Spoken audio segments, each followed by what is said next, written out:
সহকারে এখানে আদরাচার্য আমরা নিজেদেরকে এই প্রোগ্রামে উপস্থিত হতে বোধ করি, কারণ আমরা চলচ্চিত্র অভিনেতা অভিনেত্রী, আমরা চলচ্চিত্র কর্মী। সেই রকমই আপনাদেরকে পেয়ে আমি আন্তরিকভাবে শুভেচ্ছা এবং উপস্থিতরা বয়োজ্যেষ্ঠ আছেন তাদের সকলকে আসসালামু আলাইকুম।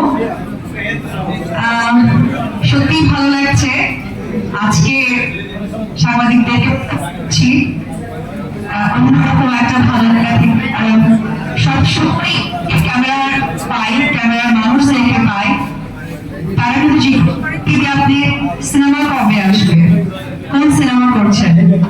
তা আসলে আজকে প্রশ্নটা এইরকম যে আমি সিনেমা করছি, সিনেমাটির নাম সিক্রেট। আমার সাথে দুজন সুদর্শন নায়ক কাজ করছেন। অলরেডি যে নায়ক আপনাদের কাছে পরীক্ষিত এবং প্রত্যেকটা ফেস্টিভ্যালেই তার ব্লকবাস্টার সিনেমাগুলো আসে এবং এত ভালো কাজ দিয়েছে, কারণ